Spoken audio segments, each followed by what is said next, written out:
Hi everyone and welcome back to my channel. My name is Maggie sDIY. In this video, we'll show you how to store your bell peppers. In Swahili, we call them pilipili hoho. So I'll show you how to store them so that they can stay fresh for long, especially in this social distancing period where you are required to stay indoors as much as possible and only go out when you need to. So because you don't want to keep going to the groceries or the supermarket or the shops, assuming they are open, that is. So you don't want to keep going back and forth. So I'll show you how to store this. If you do not have a refrigerator, I would advise you to use these two methods. One, you can use packaging materials that you had probably purchased with something else. This had come with grapes, and as you can see, it has some holes. So you can either use such, and then you just arrange your bell peppers or pilipili hoho, and then you close the lid, and then you can just place them. You can place this anywhere you want.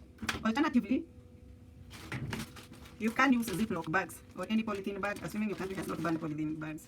So this is a Ziploc bag. It's reusable, and it has a zip.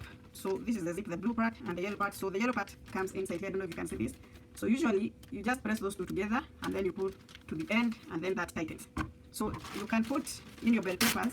So when you want to open your Ziploc bag, you simply pull these two ends apart.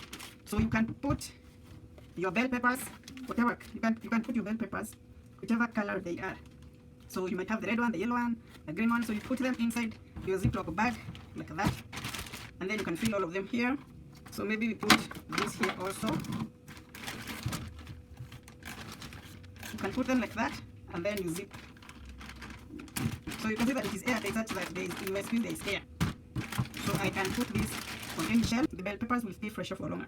So if you notice that some moisture is forming after some time, you can take a toothpick and poke some holes with the pepper, or use your knife. Don't cut big holes, just small ones, so that your peppers can breathe.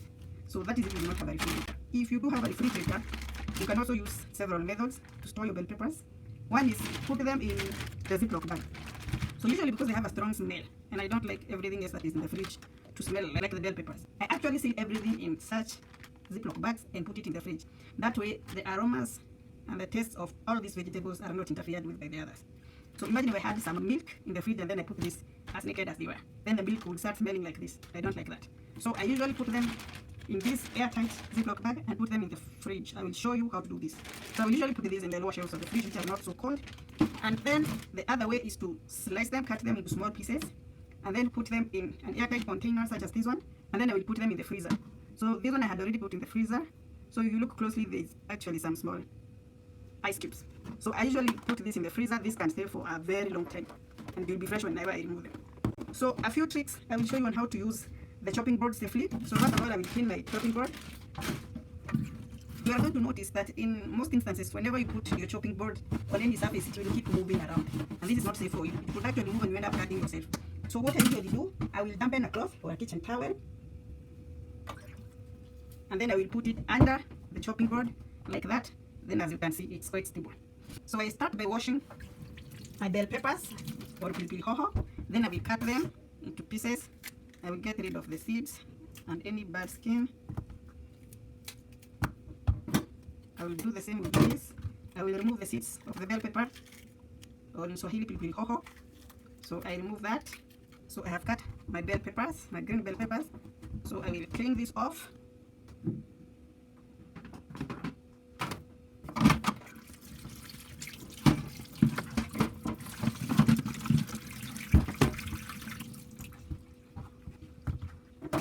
I will cut this to the sizes that I want.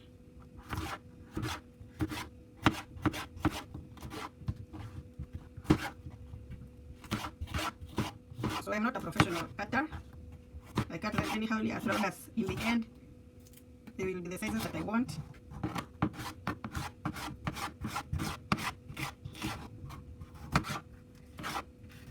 So for the perfectionists and the people who have OCD, I know this is extremely triggering the way I'm cutting them anyhowly, but please forgive me.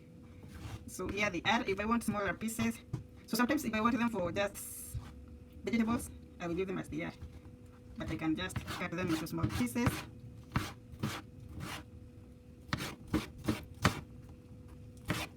So if this is too much for you, you can just arrange them nicely so that you don't have to keep cutting.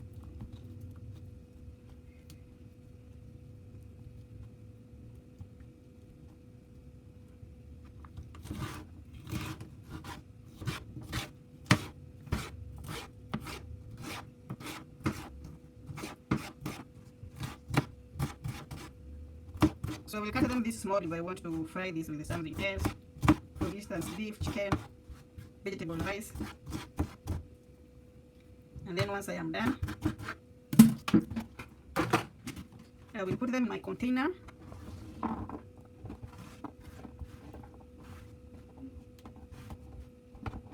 I will cover that tightly.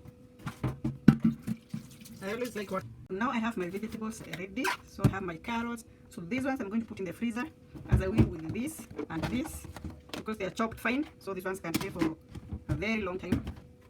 So let's add this here.